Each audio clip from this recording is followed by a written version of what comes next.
আসসালামু আলাইকুম। ভারতীয় আধিপত্যবাদের বিরুদ্ধে কথা বললেই সে খুন হয়ে যাবে এবং তাকে হত্যা করা একটা জায়েজ হয়ে যাবে, এটা কোনোভাবেই আসলে আমাদের মেনে নেওয়া উচিত না। এই যে যারা দেখেন হাদিকে যারা হত্যা করলো, তারা কতটা সংঘবদ্ধ এবং তারা কতটা সুপরিকল্পিত, এবং তাদের মনস্তত্ত্বে কিন্তু গেঁথে গেছে যে এই হত্যাটা যদি আমি করি আমার বিচার হবে না, আমি পালিয়ে বেড়াতে পারবো, এবং কোনো রাজনৈতিক দল আবার যদি এই দেশে ক্ষমতায় যখন আসবে নির্বাচনের পরে, তাদেরকে কোনো না কোনোভাবে ম্যানেজ করে সমঝোতা করে আমি বেঁচে যেতে পারবো, আমি টিকে যেতে পারবো। এই যে আধিপত্যবাদ কায়েম করার যে চক্র, তারা দেখেন যে সফলতার দিকেই যাচ্ছে। ভারতীয় আধিপত্যবাদের বিরুদ্ধে এত জোরালো সংগ্রাম গত 50 বছরে হয়েছে কিনা। আমরা আবরারের কথা বলি। আবরার যখন একটা পোস্ট দিয়েছে ভারতীয় আধিপত্যবাদের বিরুদ্ধে, সামান্য একটা পোস্ট দিয়েছে, তখন তাকে পিটিয়ে মেরে ফেলা হলো। এবং এই আবরারের হত্যাকারীদের ফাঁসি এখন পর্যন্ত হলো না। এবং শুধু তাই না, ভারতীয় আধিপত্যবাদের বিরুদ্ধে তারপরে এই সবচেয়ে জোরালো ভূমিকাটা যে রেখেছে বিজাতীয় কালচার বা সংস্কৃতি, অথবা কালচারাল ফ্যাসিজম, সাংস্কৃতিক আধিপত্যবাদ, এটার বিরুদ্ধে যে কথা বলেছে শহীদ শরীফ ওসমান বিন হাদি, আজকে দেখেন তার বিচারের কী অবস্থা। আমরা সব কাপুরুষের দল, আমরা সব কুলাঙ্গারের দল, যারা নির্বাচনমুখী হয়ে আছে, পরবর্তীতে ক্ষমতায় যাওয়ার জন্যে আছে, টেন্ডার পাওয়ার জন্যে আছে, চাঁদাবাজি করার জন্যে আছে। কখন নির্বাচন হবে, কখন আমরা চাঁদাবাজি হালাল করতে পারবো, জায়েজ করতে পারবো, কখন আমরা কাউকে হুমকি দামকি দিতে পারবো, কার ঘের দখল করতে পারবো, সেই সব নিয়ে ব্যস্ত। কিন্তু এই যে দেশকে, স্বাধীনতা সার্বভৌমত্বকে এস্টাবলিশ করার যে এক বীর সংগ্রামী অকুতোভয় সৈনিক ছিল শরীফ ওসমান বিন হাদি, তার বিচার নিয়ে জনগণ নিশ্চুপ। আমি বলছি না যে তারা বিচার চায় না। আপনি বিএনপির কথা বলেন, জামাতের কথা বলেন, এনসিপির কথা বলেন, তাদের কি কোনো সরব উপস্থিতি আছে? তারা তাদের রাজনীতি নিয়ে ব্যস্ত, তারা তাদের ক্ষমতা দখল নিয়ে ব্যস্ত।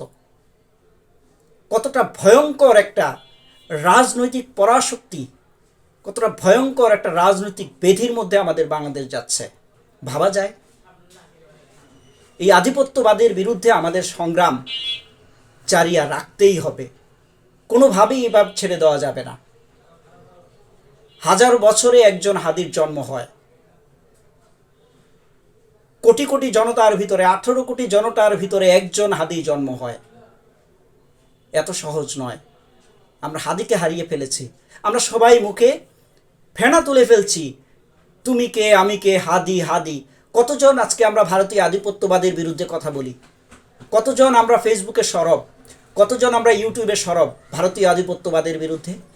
এর থেকে লজ্জার আর কিছু নেই। এবং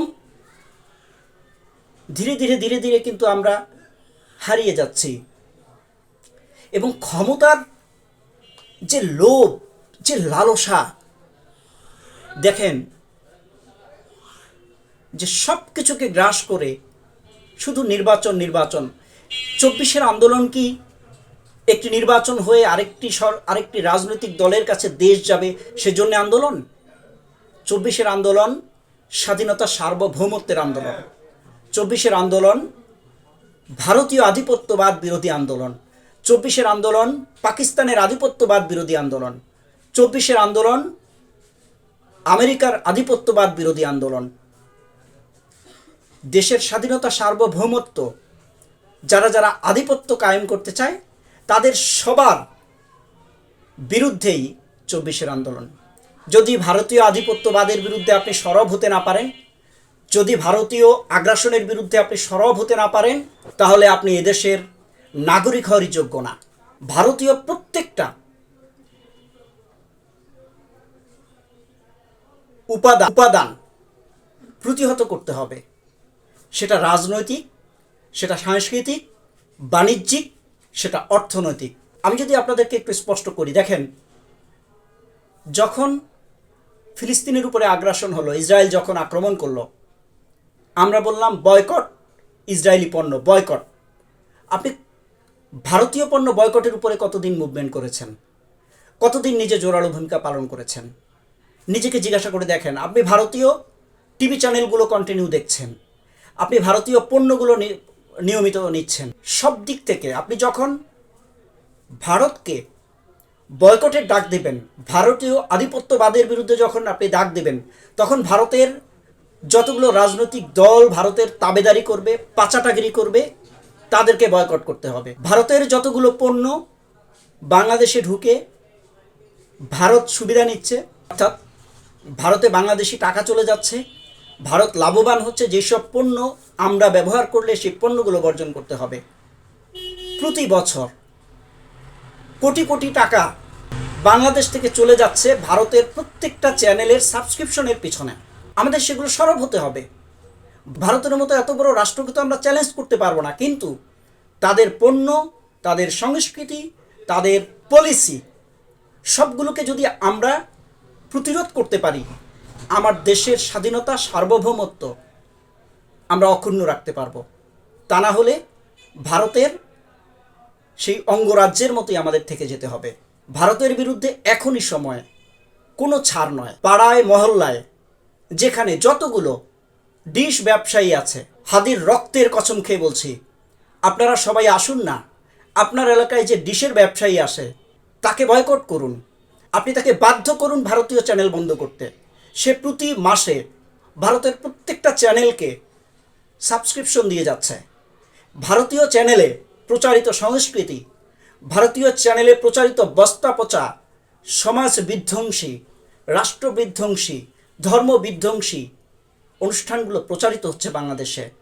আমি আপনি হয়তো বর্জন করতে পারবো বাসা বাড়িতে যে আমরা ভারতীয় চ্যানেল দেখলাম না, কিন্তু আপনি মূল উৎস যদি বন্ধ করতে পারেন, অর্থাৎ আপনি ডিশ ব্যবসায়ীকে যদি আপনি বন্ধ করতে পারেন, তবেই সফল। আমরা ভারতের ওই 7 সিস্টার্সকে দখল করতে যাব না, 7 সিস্টার্সকে আমরা ভাঙতে যাব না, কিন্তু আমরা হুমকি দিব, আমরা ভারতকে প্রেসারে রাখব। আমরা ভারতের আধিপত্যবাদ বিরোধী যে মোর্চা, এই মোর্চাটাকে আমরা ধরে রাখব, যাতে করে ভারত বাংলাদেশের যত সন্ত্রাসীদেরকে আশ্রয় দিয়েছে তাদেরকে ফেরত দেয়, ফাঁসির আসামিকে আশ্রয় দিয়েছে তাদেরকে ফেরত দেয়। ভারত বিরোধী মোর্চাটা সবসময় শক্ত হাতে ভারতকে চাপে রাখতে হবে। আমরা ভারতের সাথে যুদ্ধ চাই না, আমরা পাকিস্তানের সাথে যুদ্ধ চাই না, আমরা আমেরিকার সাথে যুদ্ধ চাই না। আমি আমার ন্যায্য হিস্সাটা বুঝে নিতে চাই। আমার হিস্সাটা দিতে হবে, আমার অধিকারটা দিতে হবে। আমার সংস্কৃতির উপরে আগ্রাসন চলবে না, আমার অর্থনীতির উপরে আগ্রাসন চলবে না। এই দেশের কৃষিকে ধ্বংস করে, এদেশের শিল্পকে ধ্বংস করে ভারত থেকে পণ্য আমদানি করা চলবে না। এভাবে আমাদের সরব হতে হবে, এভাবে সোচ্চার হতে হবে। তা না হলে ভারতীয় আগ্রাসন রোধ করা সম্ভব না।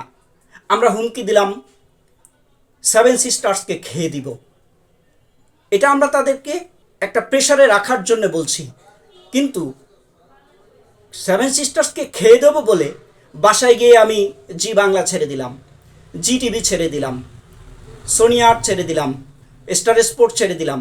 আমি সেগুলো দেখছি আর মঞ্চে এসে বলছি ভারত হটাও, দিল্লি না ঢাকা, ঢাকা ঢাকা। এগুলো কাপুরুষতার লক্ষণ।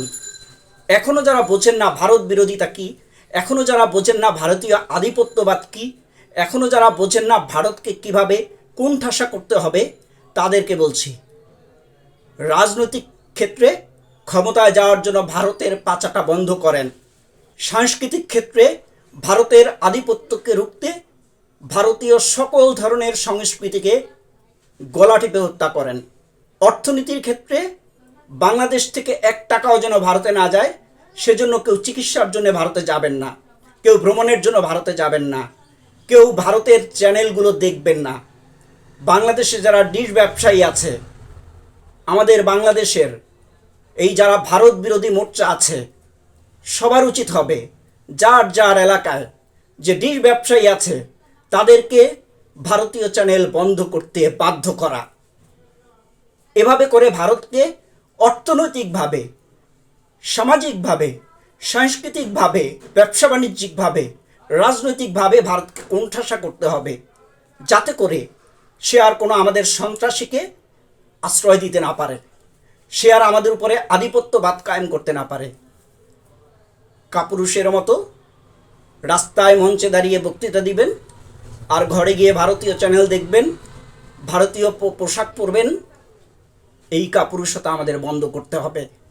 আপনাদের সবাইকে ভারতের বিরুদ্ধে সোচ্চার থাকার জন্য আহ্বান জানাচ্ছি। ইনকিলাব জিন্দাবাদ, বাংলাদেশ জিন্দাবাদ, ভারতীয় আধিপত্যবাদ মুর্দাবাদ। ধন্যবাদ সবাইকে।